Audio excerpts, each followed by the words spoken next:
또 다음날 요한이 자기 제자들 중에 두 사람과 함께 서 있다가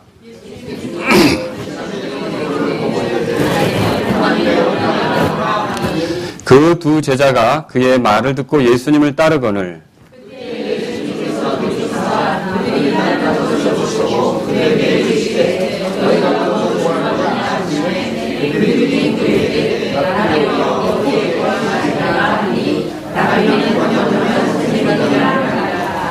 그분께서 그들에게 이르시되 와서 보라 하시더라. 그들이 가서 그분께서 거하시는 곳을 보고 그날 그분과 함께 머무르니 이는 때가 10시쯤 되었기 때문이더라.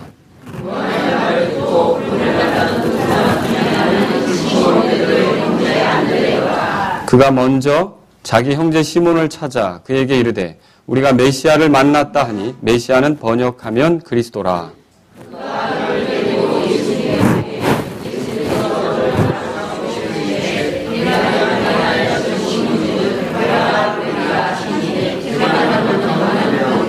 아멘. 예, 기도하겠습니다.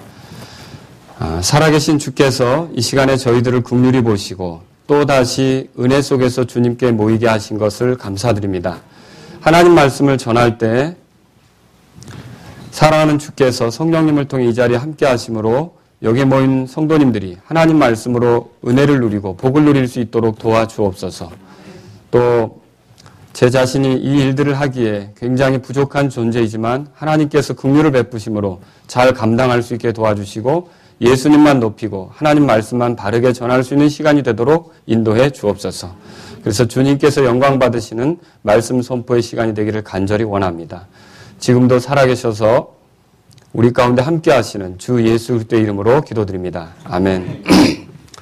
자, 오늘 여기 41절에 보니까 메시아라고 하는 단어가 나옵니다. 찾으셨습니까? 네, 그래서 오늘 제가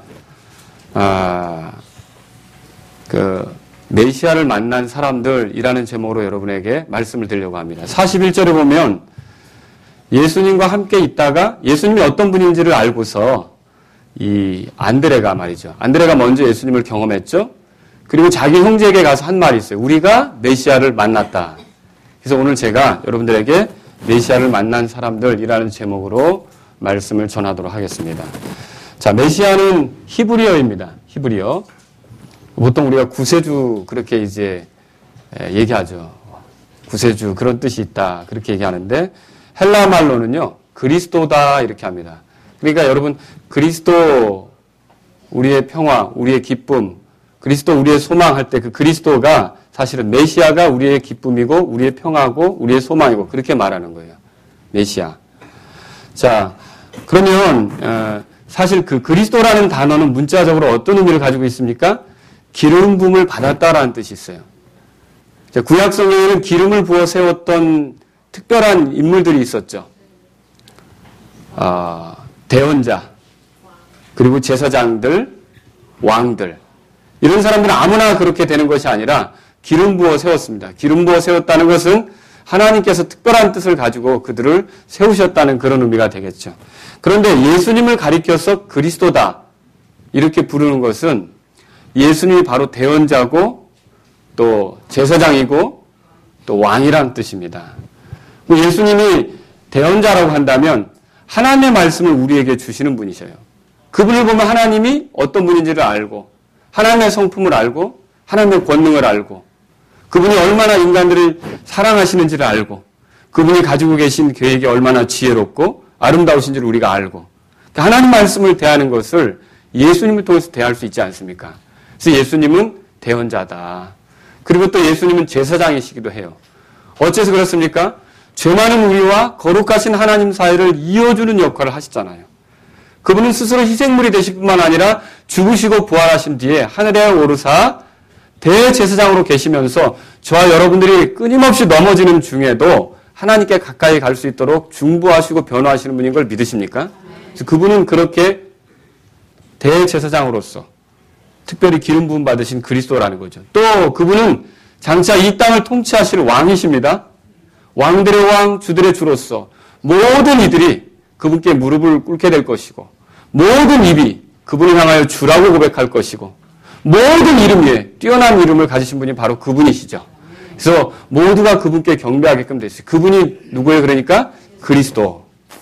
지금 오늘 성경에서 이 그리스도가 누구라고 소개되고 있습니까? 메시아. 메시아는 그럼 누구예요? 예수님이죠? 근데 여러분 유대적인 관점에서 보면 이 메시아는 그리스도라고 그랬죠? 그리스도는 또 한편으로는요, 하나님의 아들이라는 소리예요. 하나님의 아들. 어째서 그렇습니까? 베드로의 신앙 고백 여러분 기억하십니까? 예수님에 대해서 뭐라고 말했습니까? 주는 그리스도시요. 그 다음에 나온 게 살아계신 하나님의 아들이십니다. 그리스도라면 하나님의 아들이란 뜻이에요. 하나님의 아들만 그리스도가 되는 거예요. 그러니까 누가 그리스도 역할을 대신할 수 없는 거죠. 하나님의 아들만 그리스도가 되는 거예요. 오늘날 자신이 그리스도라고 말하는 사람이 있다면 그가 하나님의 아들인 걸 입증해야 되는 거죠. 그런데 예수님은 하나님의 아들이시며 그리스도라는 거죠. 또 예수님이 십자가 못 박히실 당시에 대제사장이었던 사람이 예수님께 이렇게 얘기한 적이 있어요. 마태복음 26장 한번 펴보세요. 마태복음 26장 한번 펴보세요.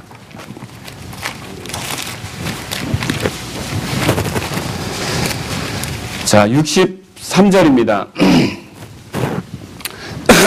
같이 읽겠습니다. 예수님께서 잠잠하시거늘 대제사장이 응답하여 그분께 이르되 내가 너로 하여금 살아계신 하나님을 두고 맹세하게 하노니 내가 하나님의 아들 그리스도인지 우리에게 말하라 하매. 그럼 이 대제사장의 상식으로도 오랫동안 성경을 알아왔던 이 대제사장의 그 관념으로도 그리스도다 하면 하나님의 아들이라는 것이 이제 머리에 박혀 있는 거죠. 유대인들은 그리스도 하면 그가 하나님의 아들이라는 걸 자연스럽게 받아들인다는 겁니다. 그러면 예수님이 메시아다, 예수님이 그리스도다, 그 말은 예수님이 누구라고요? 하나님의 아들이라는 소리죠. 하나님의 아들은 어떤 존재입니까? 비록 육체로 나타나셨지만 하나님이시라는 뜻이에요. 그러면 하나님이신 신성과 인간인 인성이 완전히 조화를 이룬 그런 존재라는 거죠. 그러면 왜 이런 조화를 이루고 있습니까? 자, 그런 흠없으신 하나님으로서, 죄가 없으신 하나님으로서 우리를 대신해서 죽을 수 있을 만큼 그런 깨끗한 분이시라는 것을 보여주고 있고, 또 육체로서 우리를 위해 희생되실 수 있는 희생제물이 될 수 있다는 것을 보여주고 있지 않습니까? 그래서 이 죄가 없이 인간을 위해 죽으실 수 있는 분, 그래서 인간을 죄에서 건지실 수 있는 그분을 뭐라고 말하는 거예요? 그러니까 그리스도, 메시아, 하나님의 아들. 근데 그게 누구라고요 지금? 예수님이다. 그렇게 말하는 것입니다. 자, 그래서 오늘 우리는 메시아를 만난 사람들을 살펴보려고 합니다.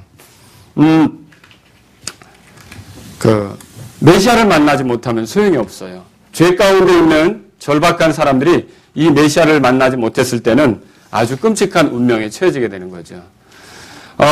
그래서 오늘 우리는요, 이 메시아를 만난 이 사람들을 통해서 누가 참되게 메시아를 만나는지에 대해서 생각해 보기를 원합니다. 누가 참되게 메시아를 만나는지. 그래서 오늘 두 가지로 살펴보려고 하는데 35절에서 39절까지 보면 침례자 요한의 두 제자로서 메시아를 만나게 되는 경우가 나오고요. 그 다음에 여기 40절에서 42절까지는 예수님의 제자가 되는 그 두 형제의 모습을 발견하면서 어떻게 참되신 메시아를 만날 수 있는가, 이런 것들을 우리가 말씀을 통해서 생각해 보도록 하겠습니다. 먼저 35절부터 우리가 보겠습니다. 한번 35절 읽어보십시오. 35절 다 같이 읽겠습니다. 또 다음날 요한이 자기 제자들 중에 두 사람과 함께 서 있다가, 자, 여기 제자들 중에 두 사람인데 요한의 제자들 중에 두 사람입니다. 그럼 요한의 제자들 중에 두 사람이 나오는데 한 사람은 누구냐? 40절에 써 있죠.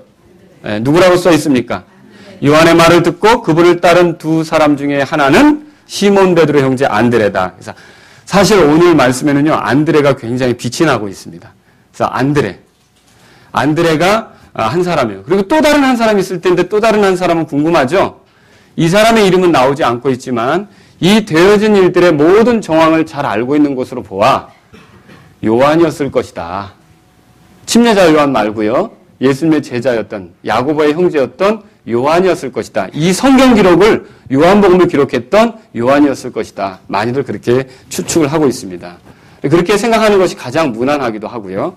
자, 그럼 이 두 사람이 왜 예수님을 따르게 됐는지 한번 보세요. 36절, 37절을 보겠습니다.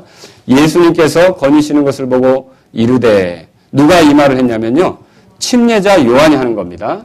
하나님의 어린 양을 보라 하니, 그 두 제자가 그의 말을 듣고 예수님을 따르거늘. 자, 왜 예수님을 이 두 제자가 따르게 된 겁니까? 침례자 요한이 했던 말 때문입니다. 침례자 요한이 예수님께서 세상 죄를 제거하시는 하나님의 어린 양이라고 전날에도 말했고, 그리고 35절을 보세요. 또 다음 날이라고 했는데 그 다음 날도 예수님에 대해서 뭐라고 말하는 거예요?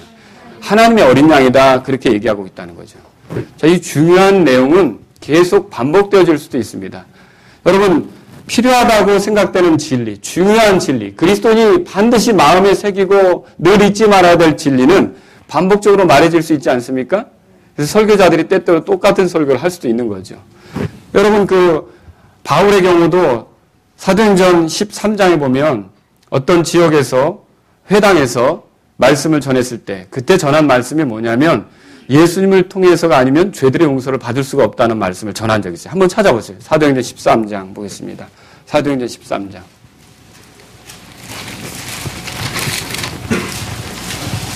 자, 38절에 보세요. 그러므로 사람들아 형제들아 너희가 알 것은 곧 이 사람을 통해 죄들의 용서가 너희에게 선포되었다는 것과 이 사람 누구 말하는 겁니까? 예수님을 통해서만 우리가 하나님 앞에 죄들의 용서를 받는 거 믿으십니까? 사도 바울이 이걸 전했던 거예요. 그리고 39절에 또 모세의 율법으로는 너희가 의롭게 되지 못하던 모든 일에서도 믿는 모든 자가 그분으로 말미암아 의롭게 되었다는 것이라. 하나님 앞에 의롭다함을 얻는 데 있어서 어떤 율법의 행위를 지켜서가 아니라 여기 이 예수 그리스도를 믿어서 그분을 통해 의롭게 된다는 걸 바울이 전했던 거죠. 이 이야기를 쭉 듣고 난 사람들이 뭐라고 말합니까? 40절에 그 유대인들이 그 설교를 들었는데 같이 읽어보겠습니다. 40절에 유대인들이 회당을 나갈 때에 이방인들은 다음 안식일에도 이 말씀들을 자기들에게 선포할 것을 간청하더라. 자, 유대인들과 이방인들이 있었는데 이방인들이 이 말씀을 어떻게 또 듣고 싶은 거죠. 또 전해달라. 여러분, 만약 여러분이 구원받았다고 하면서 복음에 대해서 들을 때 질린다. 그런 문제가 있습니다. 밥은 안 질리죠, 여러분? 그죠? 그리스도인이 복음이 질릴 리가 없어요. 그리스도인이 아닌 사람은 뭐라 그래요? 맨날 그 얘기가 그 얘기라고 그러죠. 정말로 참되게 구원받았으면 어떻게 되겠습니까? 복음은 늘 들어도 우리에게 힘을 주고 있습니다. 맞습니까? 이 예수님에 관한 소식은 항상 우리를 새롭게 하고 있습니다. 맞습니까? 여러분들이 똑같은 얘기를 어제 듣고 오늘 들었다고 해서 낙심할 게 아니라는 거죠. 침례자 요한도 어땠어요? 어제 세상 죄를 제거하는 하나님의 어린 양이라고 말하더니 오늘도 또 역시 변함없이 예수님이 거느시는 걸 보고 하나님의 어린 양이다 라고 선포하고 있다는 것이죠. 자, 여기 침례자 요한이 예수님을 가리켜 하나님의 어린 양이라고 했던 것은요, 두 가지 그림이 겹쳐지고 있습니다. 하나는 출애굽기 12장에 나오는 그림인데 6월절 어린 양의 그림이 여기 겹쳐지고 있어요. 또 다른 하나는 이사야서 53장에 나오는 그림인데 이 이사야서 53장은 어떤 것이냐? 자, 도살장으로 끌려가는 어린 양이 나오고 있다는 거죠. 이 두 가지를 다 이 하나님의 어린 양이 포함하고 있다는 것입니다. 그럼 출애굽기 12장에서는 하나님의 6월절 때 그 어린 양이 어떻게 역할을 하고 있습니까? 하나님의 진노가 쏟아져 내리는 이집트 땅에서, 자, 이집트 사람뿐만 아니라 유대인도 진노를 당해야 되죠? 똑같잖아요, 죄인인 건. 우상숭배 똑같이 했고요. 근데 그들이 진노를 당할 때 하나님의 심판의 의미로 장자들을 치기로 했단 말이죠. 큰아들을 죽이는 거죠. 짐승의 첫 번째. 자, 그러고 보니까 저도 지난주에 했던 얘기를 똑같이 하고 있어요. 자, 첫 번째 난 짐승도 죽여요. 그렇죠? 이렇게 할 때 하나님께서 이스라엘 백성을 사랑하셔서 이스라엘에게 뭐라 그랬냐면 6월절 어린 양을 잡으라 그랬잖아요. 그래서 어린 양을 대신 잡아서 이 어린 양의 피를 갖다가 어떻게 했어요? 여기 모은 기둥, 인방에 이렇게 바르라 그랬잖아요. 그럼 하나님께서 심판하러 가실 때 여기 피가 발려진 집은 어떻게 해요? 그 안에 들어가서 장자를 죽여요? 아니죠. 그 집은 지나간다고 그랬죠. 그게 6월이에요. 그게 넘어간다는 거죠. 그런데 이집트 사람의 집은 그게 안 발라져 있어요. 무슨 그런 재앙이 오늘 밤에 있다고. 웃기고도 있어? 별로 중요하게 생각하지 않은 거죠. 그럼 하나님께서 어떻게 합니까? 예, 그 집에 들어가셔서 심판을 집행하시는 거죠. 그러면 장자들이 죽겠죠.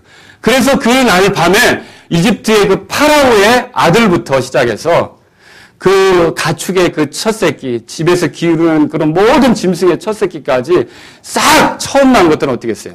다 죽임당했죠. 근데 그 죽임을 피할 수 있었던 것이 바로 그 어린 양의 피 아니었습니까? 똑같아요. 예수님을 가리켜 하나님의 어린 양이라고 말하는 건 이 예수님의 피 흘림을 자기를 위한 피라고, 자기, 죄 많은 자기, 진노를 받을 수밖에 없는 자기, 심판받을 수밖에 없는 자기, 죄 많은 자기를 위해서 흘려진 피라고 믿고 받아들인 사람, 그 사람에게는 이 예수님께서 희생물이 되시고요. 그리고 하나님의 진노가 더 이상 그에게 내려지지 않게 한다는 거죠. 이 하나님의 어린 양은 그래서 죄 많은 사람을 구출하는, 이스라엘 백성을 이집트의 손에서 빠져나오도록 만든 게 유월절 어린 양이죠. 그러니까. 그런 것처럼 하나님의 어린 양은요, 마귀의 손에서, 사망의 손에서, 예? 죄의 손에서 우리를 끄집어내는 우리를 구출하는 것이 바로 하나님의 어린 양이라는 거죠. 이 어린 양이 자기 자신을 위해 피를 흘렸다고 믿는 사람들은 구출되는 것입니다. 그래서 유월절 어린 양을 빗대어서 하나님의 어린 양이라고 말하는 거죠. 또 도살장으로 끌려가는 어린 양은 어떻습니까? 이것도 역시 이사야가 묘사하기를 죄인들의 죄짐을 짊어지고 말없이 스스로 죽임당하기 위해서 나아가는 그 어린 양에 대해서 묘사하고 있지 않습니까? 예수님은 우리를 죄 가운데서 건지시기 위해서 희생물이 되시고 죽으시려고 이 땅에 오신 분이시라는 거죠. 그래서 그분의 희생을 통해서만, 그분의 죽음을 통해서만 우리가 구출되고 구원받고 건져지고 하나님의 자녀가 되고 천국의 소망을 갖고 더 이상 심판과 진노를 당하지 않게 되고 이런 일이 생기는 거죠. 그러니 메시아를 만나야 됩니까? 당연히 만나야죠. 여러분 메시아를 만났습니까? 언젠가는 이 세상을 떠나야 돼요. 언젠가는 이 세상에서 심판을 당해야 된다고요. 메시아를 만나지 않으면 어떻게 되겠습니까? 끔찍한 결말에 이르는 거죠. 다른 거 의지해봐야 소용이 없다는 것이죠. 자, 제가 여러분들이 좀 잠깐 들었으면 해서 하나 말씀을 드리면, 어느 헬리콥터에 비행기에 과학자, 그리고 목사, 그리고 학자, 학생 4명이 타고 있었습니다. 그 중에 한 명인 학자는 늘 거드름을 피우면서 교만하기 짝이 없었어요. 그래서 헬리콥터를 타고 가는 내내 자기 자랑만 퍼붓는 거예요. 근데 목사님은 할 수 있다면 거기 학생에게도 예수님을 전하고 싶은 거죠. 근데 학생 옆에는 배낭이 있었어요. 왜냐하면 아마도 여행 중이었던 것 같아요. 근데 한참 비행 중에 엔진이 고장이 났어요. 큰일 났지 않습니까? 그래서 점점 이제 내려오겠죠. 그런데 낙하산은 3개밖에 없었어요. 그래서 한 명은 죽어야 될 운명에 놓이게 된 거죠. 자, 근데 먼저 과학자가 말했습니다. 나는 이 나라를 위해 살아야 될 존재다. 나는 죽을 수 없다. 이렇게 말하면서 낙하산을 한 개 탁 취해가지고 먼저 뛰어내렸어요. 그리고 조금 있으니까 거만한 그 학자 있죠.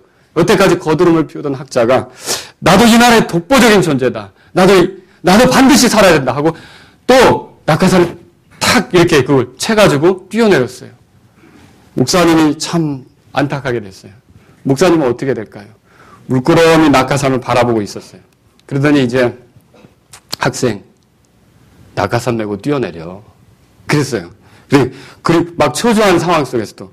그랬을 때 뭐라 그랬냐면 나는 늙었고 아까도 얘기했지만 나는 예수님을 믿기 때문에 나 오늘 죽어도 하늘나라에 갈 수 있어. 여러분 그 위기의 순간에 그랬더니 이 학생이 말했습니다. 목사님 걱정하지 마십시오. 우리는 다 살았습니다. 그게 무슨 말인가? 아까 학자가 제 배낭을 메고 뛰어들었습니다. 여러분, 자, 메시아를 만나지 않으면 그냥 엉뚱한 거 의지하고 뛰어내리면 소용없어요. 저와 여러분이 죄 많은 인생을 살면서 구원자이신 예수님을 제대로 만나지 않으면 여러분 뭐 붙잡고 뛰어내린다고 소용이 없다는 거죠. 여러분은 예수님 만나셨습니까? 그분을 메시아로 모셔드렸습니까? 정말 그분이 나를 위한 메시아고 나를 위한 구주다라는 것을 여러분이 발견한 사실이 있어야 되는 거죠. 여러분 오늘 우리는요. 여기 침례자 요한의 메시지에 주목할 필요가 있어요. 이 침례자 요한에게는요. 절대로 자기 자랑을 하는 게 없어요. 자기의 어떠함을 내세우는 게 없어요. 자기를 알아달라고 과시하는 것이 없어요. 아까 그런 거드름을 피우는 학자같이 그런 게 없어요. 자, 이 침례자 요한이 하는 게 뭡니까? 예수님에게만 집중하도록 해요. 그래서 하나님의 어린 양을 보라. 따라서 하나님의 어린 양을 보라. 네, 그분을 제시하는 거죠. 자, 왜 이렇게 합니까? 죄인들의 소망은 자기가 아니라는 거죠. 누굽니까? 하나님의 어린 양이에요. 자, 죄인들이 하나님께 가도록 인도하는 건 자기가 아니라는 거죠. 누굽니까? 하나님의 어린 양이라는 거죠. 그 하나님의 어린 양이 누구예요? 예수님이에요. 여러분, 그래서 모든 설교자들이 해야 될 일이 뭡니까? 예수님을 더 보여주려고 해야 돼요. 여러분이 교회 다니면서 예수님 만나는 게 아니라 의식에 취해버리면 소용이 없습니다. 여러분이 어떤 일에만 빠져서 예수님을 발견하지 못하면 소용이 없습니다. 정말로 우리가 발견해야 될 분은 예수님을 붙잡아야 되는 거죠. 예수님이 우리의 구주라는 걸 발견할 수 있어야 되는 것입니다. 그리고 예수님 안에서 생명을 얻는 기쁨을 누려야 되는 것이죠. 여러분, 그래서 우리는요, 참된 설교자들은 예수님을 전하고, 그러면 참된 성도들은요, 그 말씀을 듣고 예수님에게 더 간다는 거죠. 실제로 이 두 사람도 침례자 요한의 그 선포를 듣고 누구에게 갔습니까? 예수님께 갔죠. 보세요. 침례자 요한은 자기 자신의 말을 듣고 예수님께로 가는 그 두 제자를 말렸습니까? 가만 두었습니까? 그냥 가만 가게 놔뒀죠. 그렇죠? 우리 모두는 다 여기에 왜 목사가 있는 것입니까? 여기에 왜 설교자가 있는 것입니까? 여러분들이 말씀을 듣고 예수님께로 더 가까이 가야 한다는 것입니다. 그분을 만나야 소망이 있는 거예요. 그냥 어떤 분위기에 취해서 교회 생활하는 게 아니라는 거죠. 그냥 사람이 좋아서 교회 생활하는 게 아니라는 거죠. 아무리 그렇게 해서 신앙생활을 했다 할지라도 메시아이신 예수님을 만난 사실이 없으면 소망 없습니다. 예수님이 중요한 거죠. 예수님이. 자, 두 사람이 예수님께 갔는데 예수님이 이렇게 물으셨죠. 38절에 보세요. 38절. 요한복음 1장. 그때 예수님께서 돌이켜서 그들이 따르는 것을 보시고 그들에게 이르시되 너희가 무엇을 구하느냐. 무엇을 구하느냐고 물으셨죠? 자, 이렇게 묻는 목적은 예수님이 몰라서가 아닙니다. 하지만 그들이 예수님을 따르려고 하는 동기가 무엇인지, 목적이 무엇인지를 다시 한번 확인하고 이렇게 드러내는 그런 질문이다라고 할 수 있습니다. 그때 이 사람들이 뭐라고 대답했습니까? 거기에 보니까 이렇게 써 있죠. 그들이 그분께 이르되 랍비여 어디에 거하시나이까? 여러분, 이것도 중요해요. 자, 이 두 사람은요, 이 질문 앞에서 뭐라고 대답을 했냐면 어디에 거하십니까? 거하는 곳이 어디입니까? 이렇게 물었던 거죠. 그럼 왜 이런 질문의 형태로 대답을 했을까요? 자, 이거 우리가 잘 생각해 봐야 돼요. 여기에는 그들의 갈망이 뭔지가 들어져 있어요. 여기는 그들의 원하는 게 뭔지가 들어져 있어요. 그게 뭡니까? 그들은 예수님의 있는 곳에 자기들도 있고 싶은 거예요. 예수님과 함께 거하고 싶은 거라는 거죠. 랍비여 어디에 거하시나이까? 라는 이 질문은요, 참 특이한 질문이에요. 오늘날로 비춰볼 때. 왜 그렇습니까? 오늘날 많은 사람들이 예수님께 오는 목적이 있어요. 왜 예수님께로 오죠, 여러분? 많은 사람들이? 예수님께로 오는 목적은요, 예수님이 주시는 어떤 것이 좋으니까. 그래서 예수님이 주실 수 있다고 보는 그런 것들에 관심이 있는 거예요. 예수님이 나를 고쳐주실 수 있다, 치료해 주실 수 있다, 예수님이 나를 부유하게 만들어줄 수 있다, 예수님이 나의 형편을 피게 할 수 있다, 예수님이 내 자녀를 잘 되게 할 수 있다, 내가 예수님을 따라가면 놀라운 일을 경험할 수 있다, 다 그런 식이라는 거죠. 근데 진짜 복음 전도는 그런 형태가 아니라는 거예요. 그러니까 여러분이 어떤 신문 광고나 어떤 잡지에서 예수님을 믿게 되면 일이 될 겁니다 라고 하면서 질병도 낫고 자녀도 잘 되고 집에 우환이 떠나가고 이런 형태로 전하는 것이 얼마나 지금 여기 이 말씀하고 맞지 않는지를 볼 수 있어요. 이 사람들이 원했던 것은 예수님을 믿을 때 얻게 되는 어떤 유익이 아니라 그것을 넘어서 그분 자체를 원하고 있다는 거예요. 이게 중요한 거예요. 그분 자체를 더 알고 싶다는 거죠. 그분과 더 교제하고 싶다는 거죠. 그분과 시간을 보내면서 그분으로부터 배우기를 원하고 있다는 거예요. 여기 주여 어디에 거하십니까? 할 때 거한다라는 말 있죠. 이 거한다라는 단어는 요한복음 15장에 보면 너희가 내 안에 거하고 들어보셨죠? 내 말이 너희 안에 거하면 그 단어랑 원래 같아요. 물론 영어로는 이제 다르게 되어 있지만 그 의미가 같다는 것이죠. 그러면 그럼 그 단어가 뭘 말하고 있습니까? 거기서 15장에서 교제를 얘기하고 있죠. 그래서 어떻게든지 주님을 더 알고 싶고 주님을 더 배우고 싶고 주님과 더 깊은 관계가 되고 싶은 그런 열망이 이 제자들에게 있다는 걸 볼 수 있다는 거죠. 여러분과 제가 예수님을 따르는 방식에 있어서 한번 생각해 보세요. 무엇이 목적인지. 요한복음 6장에 읽어보면 예수님 곁에는 항상 큰 무리가 있었어요. 예수님은 그 당시 스타예요. 지금도 전 세계적으로 예수님 따르는 사람이 얼마나 많습니까? 근데 요한복음 6장에 보면 예수님 따르는 목적이 각기 달라요. 어떤 사람은 빵 먹고 배부른 까닭에. 오병이의 기적 알죠? 물고기 2마리, 보리빵 5개로 5,000명을 먹이셨잖아요. 그 빵 먹고 배부른 까닭에. 또 어떤 사람은 질병이 고쳐지기 위해서. 어떻게 해든지 예수님께 가면 고쳐질 수 있다는 거죠. 또 어떤 사람은 그런 걸 목격하기 위해서. 야, 그 놀라운 일이 있는데 어떻게 그걸 설명할 수 있을까? 대단한데 그것 좀 보고 싶다. 또 어떤 사람은요, 자기 삶에 있는 문제를 해결받기 위해서. 그래서 어떤 사람들이 예수님을 따르는데 왕으로 삼고자 쫓아다녔잖아요. 근데 예수님 도망가셨죠. 산으로 가셨죠. 그런데 요한복음 6장을 잘 읽어보면 아시지만 예수님은 그 사람들에게 그렇게 예수님을 따르는데 뭐라고 하냐면 너희는 나를 믿지 않는다. 그렇게 말씀하셔요. 좀 놀랍지 않습니까? 예수님 곁에 있는 이게 제 말인 걸로 여러분이 생각하시는데 요한복음 6장에 써 있습니다. 한번 펴보세요. 요한복음 6장에. 요한복음 6장. 요한복음 6장. 자, 2절에 큰 무리가 그분을 따르니 그렇게 돼 있죠? 왜 따르느냐? 병자들에게 행하신 기적을 보고 따른다 이거예요. 15절에 보세요. 그러므로 그들이 와서 자기를 억지로 데려다가 왕으로 삼으려 한다 그랬죠? 예수님 왕으로 만들려고 쫓아다니는 사람이 있어요. 우리 민족을 독립시킬 거다. 해방시킬 거다. 자유를 줄 거다. 또 27절 보세요. 26절 보세요. 거기 보면 너희가 나를 찾는 것은 기적들을 보았기 때문이요. 찾으셨어요? 예. 또 빵을 먹고 배불렀기 때문이라 이런 말 있죠. 이래서 예수님 참 놀라우신 분이네. 대단한 분이네. 라고 쫓아다녔는데 예수님께서 그들에게 36절에 그러나 내가 너희에게 이르기를 너희도 나를 보았을 때 뭐라고 돼요? 믿지 않는다고 그러잖아요. 이거는 예수님 믿는 게 아니라는 거죠. 진짜로. 예수님을 인격적으로 만나서 예수님에게 빠져들고 예수님이 나의 주인이고 예수님이 나를 구원하러 오신 분이라는 걸 발견하지 못한 채 예수님의 그 겉에 있는 것들로 인해 내 마음이 움직여서 예수님 곁에 있는 건 믿음이 아니라는 거죠. 결국 예수님이 이 말하니까 이 사람들이 뭐라고 그래요? 나중에 왔던 길로 돌아가죠. 그래서 여기 성경에 뭐라고 돼 있어요? 그 66절에 보세요. 그때부터 그분의 제자들 중에 많은 사람이 돌아갔다고 돼 있어요.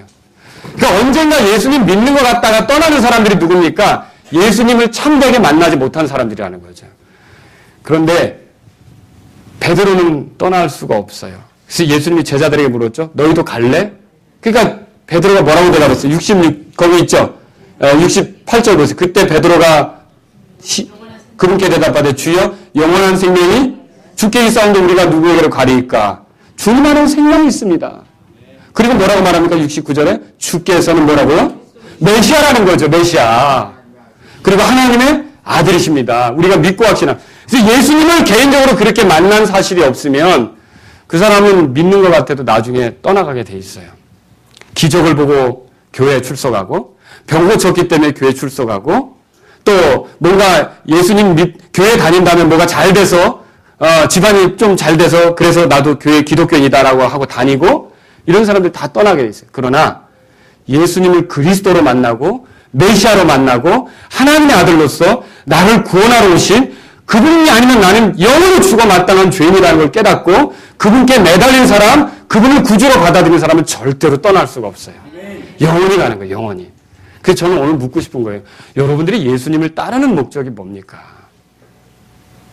무엇을 구하느냐라고 예수님 물으셨잖아요. 그럼 대답해야 되죠. 예수님, 제가 예수님 믿을 테니까 우리 자녀들 좀 잘 되게 해주세요. 이겁니까? 예수님, 내가 이런 질환 가운데 있는데 내 이것 좀 고쳐주세요. 이겁니까? 예수님, 내가 결혼 잘하게 해주세요. 이겁니까? 정말로 예수님 무엇을 구하느냐라고 물을 때 예수님, 저는 주님이 필요합니다라고 대답하시기 바랍니다. 주님이 필요한 죄인입니다라고 대답하셔야 된다는 거죠. 그러면 예수님께서 어떤 분인지 보이기 시작해요. 그러면 어떤 분이신지 여러분들이 예수님을 알게 된다는 거죠. 자, 두 사람이 예수님이 이렇게 대답하시죠. 39절 보세요, 이제. 그분께서 그들에게 이르시되 뭐라고 대답했어요?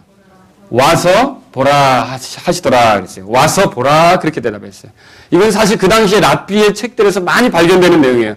랍비들이 자기 제자들을 형성하는 데 있어서 이런 문서들을 남기면서 뭐라 하냐면 와서 보라.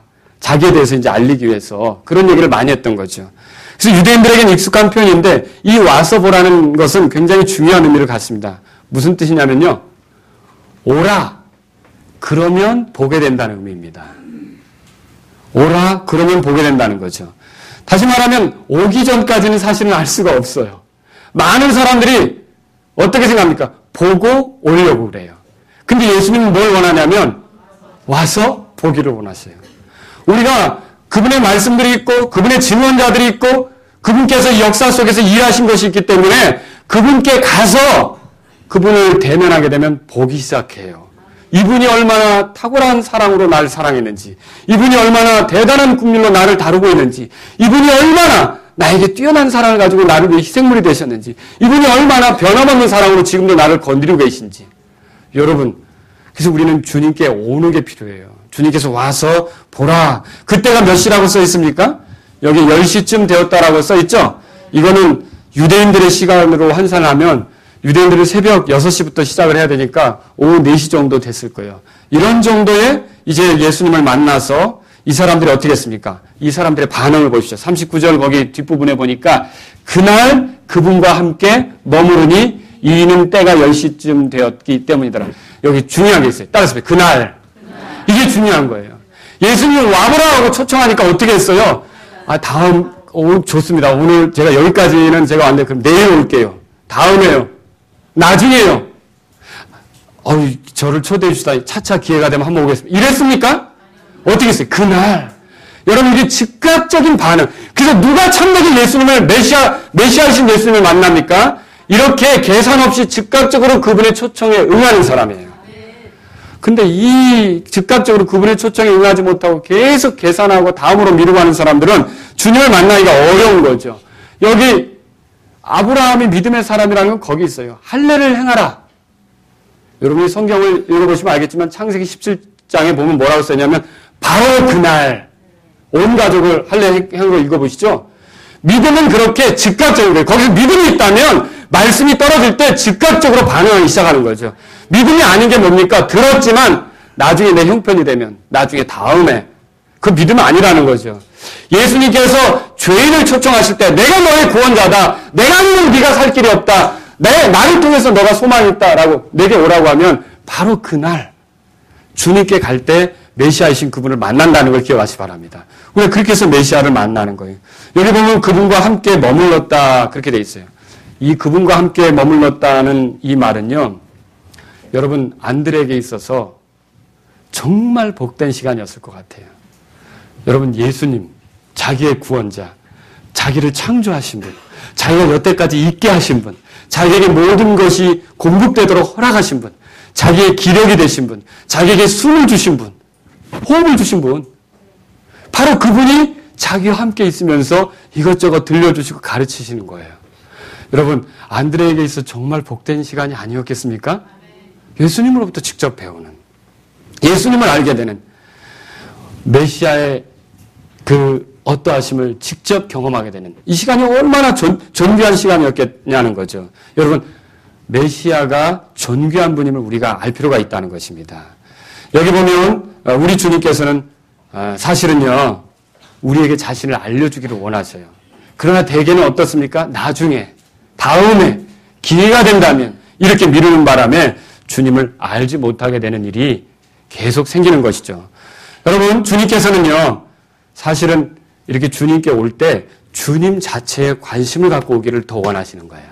사람들은 어때요? 그런데 예수님께 오면 내 요구를 채워줄 거라고 생각해요. 하나님이 우리의 요구를 채워주는 게 맞습니다. 그런데 어느 때 채워주시느냐? 그분의 뜻과 맞을 때 채워주십니다. 어느 때는 우리의 요구를 안 채워주십니다. 근데 자기 요구만 들이대면서 예수님께 온 사람은 요구가 맞아 떨어지지 않을 때 있잖아요. 응답 안 될 때 있잖아요. 그때는 어떻게 할까요? 이게 아닌가 보다라고 자기 요구를 들어줄 곳으로 또 가겠죠. 여러분 하나님이 왜 요구를 들어주시기도 하고 안 들어주시기도 합니까? 그분은 모든 걸 잘 알고 계시고요. 지혜로우신 분이고요. 우리에게 뭐가 선이 되고 우리에게 뭐가 유익이 되고 우리에게 뭐가 복이 되는지 아시는 거예요. 어느 때는 허락하시고 어느 때는 거절하시잖아요. 여러분 그분께서 우리에게 거절하시는 것으로 인하여서도 주님을 찬송하시기 바랍니다. 내가 처음에 이걸 얻고 싶었는데 안 됐을 때 얼마나 속상해요. 얼마나 안타까워요. 그러나 하나님 뜻이 있어서 그렇게 하신다면 나를 단련하신 기간으로 믿고 주님을 찬양해야 되지 않습니까? 여러분 주님을 찬송하시기 바랍니다. 하나님은 내게 뭐가 제일 좋은지 아셔요. 근데 내 욕으로만 찾으면, 내 욕으로만 하나님께 나아가면 상심이 돼서 떠나게 된다는 거죠. 근데 내 요구가 아니라 그냥 그분에 대한 신뢰, 그분이 가장 선하시고, 그분이 지혜로우시고, 그분이 아름다우시고, 그분이 하는 건 실수가 없고, 그분을 의지해서 여러분이 나아가서 그분으로부터 이것저것 듣고 배우고 그분을 알게 된다면 그분을 떠날 수 없는 사람들이 된다는 것이죠. 여러분 그렇게 예수님께 가셨습니까? 자, 우리는 어떤 일을 할 때 주님의 뜻이 어디 계신지, 주님이 무엇을 더 중요하게 여기는지 생각하지 않아요. 뭐가 중요합니까? 내가 얻고자 하는 위치, 내가 얻고 싶은 그런 어떤 물질, 내가 그 깨뜨리고 싶지 않은 관계, 사람과의 관계, 이런 거 있죠? 이것 때문에 내 상심이 되는 거예요. 주님이 이 속에서 무엇을 원하시는지를 내가 생각을 하지 않기 때문에 주님 가까이서 우리 마음이 계속 깨지고 괴로운 거죠. 여러분, 우리는 주님을 믿으면 이것도 좋게 하고 이것도 좋게 하고, 그게 아니라 주님께 맡기고 주님이 가장 선하시기에 이런 순간에 주님이 뭘 원하시는가를 볼 수 있어야 되는 거죠. 주님께 우리 자신을 맡기는 것이 필요하다는 것입니다. 자, 여기 예수님의 제자가 된 두 형제 얘기가 이제 40절부터 나오는데, 사실 침례자 요한의 제자 중에 하나는 이름이 기록되어 있지 않기 때문에 이 본문은 어떻게 보면 베드로와 안드레 그 형제 이야기 같아요. 그 형제가 주인공처럼 보인다는 거죠. 근데 마가복음 1장 16절 17절에 읽어보면 예수님을 처음 만났을 때라고 생각되는데 베드로하고 안드레가 예수님 만난 게 고기 잡다가 만난 것처럼 비춰지고 있어요. 그래서 어떤 사람들은 종종 이게 헷갈려요. 아, 이게 도대체 왜 이렇게 모습이 다를까? 근데 헷갈려 할 필요가 없습니다. 혼란스러워 할 필요가 없습니다. 요한이 기록했던 이 부분하고 마가가 기록했던 그 부분이 다른 장면을 얘기하고 있다는 거죠. 자, 요한은요, 이 제자들, 그러니까 베드로하고 안드레가 예수님을 처음 대면하는 순간을 기록하고 있다면, 또 마가는요, 이 사람들이 나중에 예수님으로부터 소명을 부름받는, 그러니까 나를 따라가는 그런 부름을 받는 그런 그 부름에 대해서 얘기하고 있다는 거죠. 이건 요르단강 근처에 있는 베다니 그 부근 지역에서 일어난 걸 요한이 기록하고 있다면, 갈릴리 바닷가에서 나중에 그 뒤에 이 사람들이 갈릴리로 돌아가서 거기서 있는 일이 마가복음 1장 16절에서 17절에 고기 잡다가 예수님이 나를 따르라는 그 장면이라고 여러분이 생각하시면 된다는 거죠. 여기 안드레의 위치는 아주 특별합니다. 여러분, 안드레는요, 어떻게 보면 옛날의 그 구약과 신약의 변화선상에서 딱 그 중간점에 모든 걸 목격하는 위치에 서 있어요. 그전에 누구를 따랐습니까? 요한을 따랐죠. 근데 이제는 누구를 따르게 되는 거예요? 예수를 따르게 된 거죠. 이건 옳은 변화죠. 어째 그렇습니까? 이 성경을 쓸 때 요한이 참 기가 막히게 썼어요. 한번 보세요. 35절에. 또 다음날 요한이 자기 제자들 중에 두 사람과 함께 뭐라고 돼 있어요? 서 있다가. 그리고 36절에 예수님께서 뭐라고 써 있어요? 요한은 뭐하고 있어요? 서 있어요? 예수님 뭐하고 있어요? 거니시고 있죠. 이거 그냥 가벼운 표현인 것 같아도 요한의 사역은 이제 멈춰졌고 예수님은 활발히 움직이는 걸 보여주고 있다는 거죠. 이게 누구를 따라갑니까? 예수님을 따르게 된 거죠. 이렇게 요한의 증거를 듣고 예수님을 따르게 되다 보니까 이 안드레에게 변화가 왔어요. 어떤 변화냐? 그도 역시 예수님을 증언할 수 있는, 처음엔 누군가에게 영향을 받았지만 이젠 누군가에게 영향을 줄 수 있는 그 위치에 서게 됐다는 거죠. 자, 만약 우리가 그리스도에 대한 증언을 제대로 받았다면 우리가 변화된 거 아닙니까? 그럼 우리도 또 누군가를 변화시키는데 도구가 되도록 그리스도를 증언하는 사람이 된다는 것을 기억하시기 바랍니다. 이거 우리가 발견할 수 있는 일이라는 거죠. 여러분들이 메시아에 대해서 여전히 증언받아야 되는 위치입니까? 돌아보세요. 아, 나는 아직 증언할 위치는 아니에요. 나는 여전히 증언을 받아야 될 만한 위치예요. 그렇게 생각하십니까? 여러분, 제대로 증언을 받은 사람은 증언할 수 있다는 거죠. 오늘날의 문제는 무엇입니까? 여전히 증언해야만 하는 위치인데 증언만 받고 있는 사람. 문제입니다. 또 증언해서는 안 되는 사람, 증언을 받아야 될 사람이 증언하러 돌아다니는 거예요. 메시아가 정확히 어떤 일을 했는지도 모르면서 내 삶을 어떻게 만들어줬는지도 모르면서 예수님 자랑하고 다니는 거죠. 예수님 전하고. 그러면 다른 방식으로 예수님을 소개하겠죠. 이건 다 문제가 되는 거죠. 여러분, 예수님을 제대로 증언받았다면 제대로 증언받은 사람으로서 예수님을 증언할 위치에 있다는 걸 믿으시기 바랍니다. 여기 그런데 41절에 보니까 이렇게 써 있어요. 그가 먼저 자기 형제 시몬을 찾아 그에게 이르되 먼저라는 말 참 의미심장한 말입니다. 그가 먼저 자기 형제 시몬을 찾아갔다고 했는데 먼저는 예수님을 만난 이후로 제일 먼저 한 일이라는 거죠. 여러분 예수님을 만난 이후로 제일 먼저 뭐가 생각이 납니까? 메시아 만나셨습니까? 메시아를 만났을 때 무슨 생각이 제일 먼저 떠오르냐? 저도 제 가족이 떠올랐죠. 그리고 제 개인적인 얘기를 해드린다면 제가 구원받지 못한 상태에서 이 주일학교 교사도 했지 않습니까? 근데 그 교회는 떠나왔는데 제가 가르쳤던 학생들이 막 떠오르는 거예요. 그래서 그 아이들에게 예수님에 대해서 말하지 못하고 재밌게 놀아주고 도와줬던 것만 생각이 나는 거예요. 그 마음이 아픈 거예요. 제 제자들이었던 친구들이 떠올라서 그다음부터 어떻게 하면 그 친구들을 저희 집으로 초대해서 식사를 같이 하면서 예수님을 전하게 되었던 그 제 과거의 기억이 있습니다. 여러분 예수님을 메시아로 만났다면 뭐가 제일 먼저 여러분에게 떠오르며 무슨 일이 제일 먼저 하고 싶은 일입니까? 이 안드레는요 자기 가족이었던 베드로가 떠오른 거예요. 베드로도 이 소식을 안다면, 베드로도 이분 앞에 선다면, 자 우리가 메시아를 만났다라고 할 때 이 안드레의 마음이 우리가 메시아를 만났다 이렇게 했겠어요? 아니면 흥분하고 막 감격스러웠겠어요? 여러분 예수님 전할 때 좀 흥분되십니까? 감격스러우십니까? 아 힘들어. 믿으라니까. 이겁니까? 이 예수님에 대해서 전할 때 막 힘이 나는 거죠. 이런 분을 내가 만났는데 이분을 통해 내가 죄 용서 받았는데 이분을 통해서 내 삶이 변화되는데 이 얼마나 놀라운 분이야. 이런 분이 있어. 여러분 정말 그렇게 막 마음의 뜨거움을 가지고 이 예수님을 소개하기를 원하십니까? 여러분 우리가 메시아를 만났다면 참으로 메시아를 만난 사람은 그렇게 될 수밖에 없다라고 하는 것이죠. 그분이 대단한 분이기에 침묵할 수 없어요. 우리가 메시아를 만났다? 이게 무슨 의미입니까? 나에겐 소망이 생겼다 이런 뜻이에요. 안드레의 말로. 나에게는 내가 기다려왔던 그분을 만났다. 어떻게 이렇게 말할 수 있습니까? 요한의 제자가 된 건 메시아에 대한 지식이 있었고 메시아에 대한 관심이 있었고 메시아를 맞을 준비를 하기 위해서 침례까지도 받았을 거 아닙니까? 요한의 제자로서. 근데 요한이 증언한 그 예수님이 메시아라는 걸 알게 됐을 때 여기 막 가슴이 여러분 구원받았을 때 막 이게 뜨거움이 있었습니까? 진짜 참되게 메시아를 만나면 그런 게 있다는 거죠. 여러분 그래서 이보다 좋은 일이 있겠느냐? 나만 알고 있기는 벅차다. 내 형제 이것 좀 들어보라. 이렇게 베드로에게 얘기하지 않았겠습니까? 여기 또 먼저라는 말은요. 아주 또 특별한 의미가 있습니다. 그가 이렇게 해석할 수 있어요.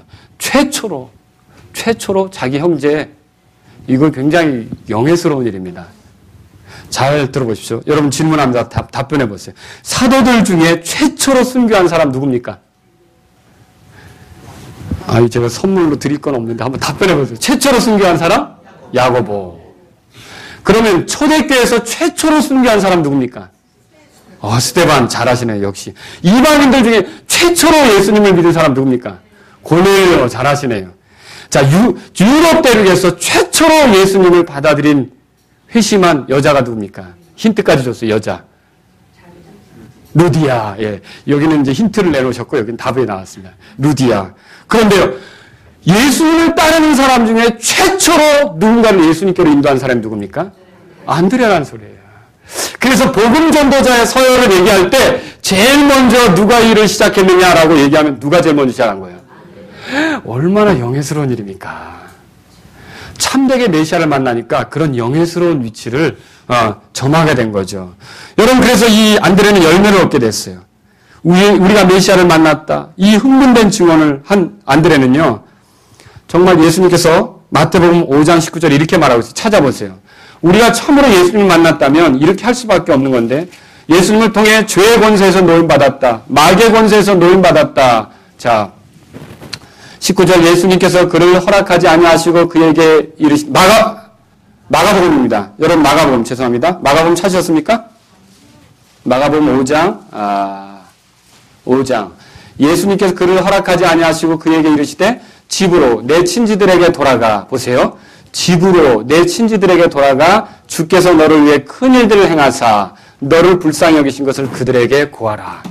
그래서요. 진짜 참되게 메시아를 만난 사람은 어떤 특징이 있느냐? 자기 가족을 주님께로 인도하고 싶은 마음이 있어요.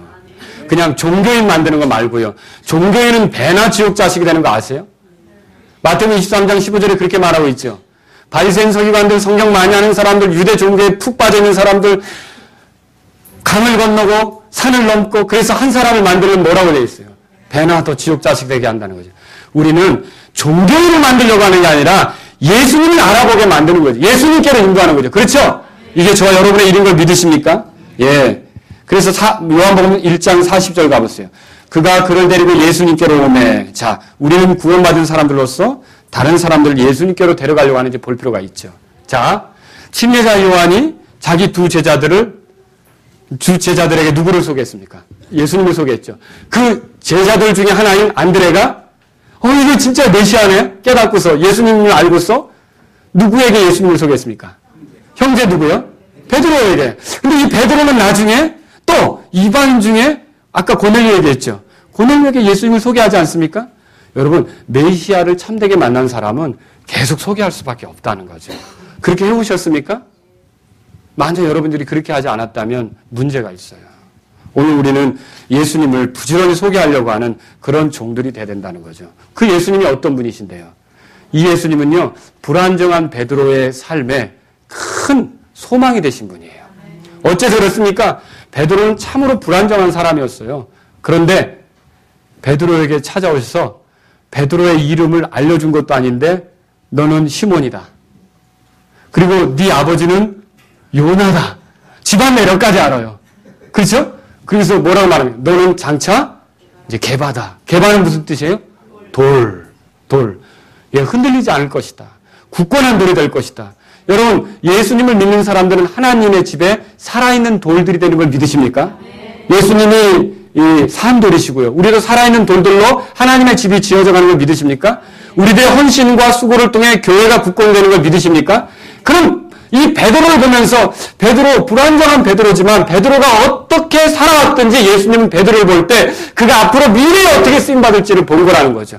이 말은 무슨 뜻이 있습니까? 메시아는 우리의 과거에 대해 저주하고 우리의 과거에 대해서 너는 안 된다 이렇게 말하려고 준비된 메시아가 아니라 비록 우리가 죄 가운데 있을지라도 하나님 앞에 거룩하게 될 수 있다는 소망을 주게 오신 분이에요. 우리가 얼마나 어리석게 살았든지 얼마나 모자라든지 우리의 미래를 밝게 해주시게 오신 분이 메시아예요. 그래서 우리가 하나님께 영광이 되고 주님께 쓰임이 되고 주님을 위해서 귀한 도구가 될 수 있다는 그런 소망을 주기 위해서 오신 분이 메시아예요. 어떻게 그 일을 하십니까? 자기 자신을 희생제물로 주셔서 우리가 죄에서 건진받고 하나님께 받아들여서 새로운 기회를 갖게 하시는 메시아 아닙니까? 여러분이 메시아를 만났다면요. 그래서 내가 좀 우울해지고 속상해지고 힘든 순간이 있다 할지라도 절망하지 않습니다. 나를 부르실 때 실수가 없으신 그분이 뜻이 있으셔서 나의 메시아로서 나를 부르셨고 앞으로 나를 통해 하실 일이 있는데 내가 여기서 왜 이러고 있나? 내가 왜 이런 것 사소한 일들로 낙심하고 있나? 그래서 메시아가 나에게 소망을 가지고 나를 부르셨다는 사실을 여러분이 믿고 그분을 만났다면 언제든지 힘을 낼 수 있다는 걸 믿으시기 바랍니다.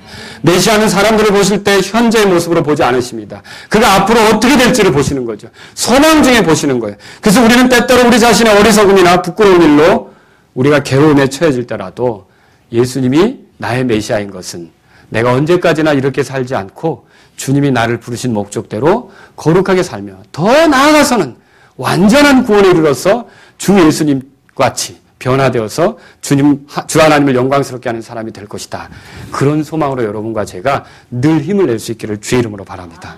자, 오늘 이 말씀을 통해서 누가 참되게 예수님을 만나는지 이제 정리해 봅시다. 자기가 하나님의 어린 양이 필요한 죄인이라는 걸 정직하게 인정한 사람. 그렇죠? 또 누가 참되게 예수님을 만납니까? 예수님을 전하는 선포자들의 설교를 가볍게 여기지 않고 귀하게 들을 줄 아는 사람. 그 사람이 예수님을 메시아로 만나는 거죠. 누가 참되게 예수님 만납니까? 자, 그렇게 예수님께 그 들은 말씀으로 나아가면서 예수님을 만날 때 이리저리 얻을 수 있는, 그분이 주실 수 있는 다양한 것들을 생각하기보다는 그분이 하시는 일, 그분이 주시는 일을 통해 그분 자체를 더 알고 싶어서, 그분의 인격을 더 알고 싶어서 그분께 더 가까이 가는 사람이 메시아를 참되게 알게 된다는 거죠. 여러분 그런 열망이 있으십니까? 누가 참되게 예수님을 만납니까? 그분을 알고자 하는 열정에 사로잡힌 사람이야. 아, 나도 이번 기회에 예수님이 누군지를 좀 알고 싶다. 그런 열망 있으십니까? 아이, 바쁜데 다음에 알지 뭐. 적당히 나중에 알지 뭐. 차차 기회가 올 거야. 여러분 그 사람들이 어떻게 예수님을 만날 수 있습니까? 정말 나도 이번 기회를 놓치지 말고 예수님이 누군지 알고 싶다. 그 사람들이 참되게 메시아이신 예수님을 만난다는 거죠. 누가 참되게 예수님을 만납니까? 이미 그분을 만난 사람들이 성령님을 통해 메시아에 대해서 증언할 때 그 증언을 듣고 예수님을 나의 소망으로 삼게 되면 여러분 그 사람들이 눈이 열리면서 이분이로구나를 알아보게 되는 거죠. 성령님의 활동을 부인하지 않고 거부하지 않고 성령님께서 사람들을 통해 계속 나에게 도전을 주실 때 이게 기회인가? 이것이 나를 주께로 인도하시려고 하는 기회인가? 가볍게 여기지 않고 성령님이 일하시는 것을 받아들이면서 이제 예수님께로 향하는 사람이 메시아이신 예수님을 참되게 알아볼 수 있다는 것이죠. 여러분 가운데 구원받지 못한 사람 계시면 정말 메시아이신 예수님을 만나기를 사모하지 않으시겠습니까? 그분을 알고 싶고 그분이 주는 여러 가지 것들을 떠나서 그것들이 왜 베풀어졌는지 그분의 성품을 알고 싶고 그분의 인격을 알고 싶고 그분의 탁월함을 알고 싶고 그분의 존재를 알고 싶고 그분이 어떤 분이신지를 알고 싶으십니까? 그런 분들이 있다면 예수님, 저에게 예수님이 필요합니다. 예수님과 함께 있고 싶습니다. 예수님이 제 안에 들어오시겠습니까? 라고 이 시간 기도하시기 바랍니다. 또 여러분 가운데 이미 예수님을 만난 일이 있다면 여러분 보세요. 누군가를 예수님께로 인도하고 싶은 마음 없으십니까? 예수님 만난 사람마다 다 그러했다는 거죠. 그 사람들이 새로운 파트너가 될 수 있는 거죠. 여러분 정말 안드레처럼 메시아를 만났다는 그 흥분, 전율, 뜨거움 이것이 여러분 안에 살아나길 원합니까? 내 직장 동료에게, 내 가족의 사람에게 내가 이 예수님을 만났는데 예수님이 나에게 이런 삶을 주셨다 라고 그런 뜨거운 마음으로 말하기를 원하십니까? 여러분이 더 예수님을 아는 일이 필요하다는 거죠. 바울처럼 예수 그리스도를 더 얻고 싶은 마음에 내가 누렸던 모든 것들을 배설물로 여긴 그것처럼 우리도 이 시간 주님 내가 예수님을 더 얻고 예수님으로 인해 뜨거워지기를 원합니다. 예수님을 다른 사람에게 전해서 다른 사람이 소망을 얻기를 원합니다. 이렇게 여러분 기도하시지 않으시겠습니까?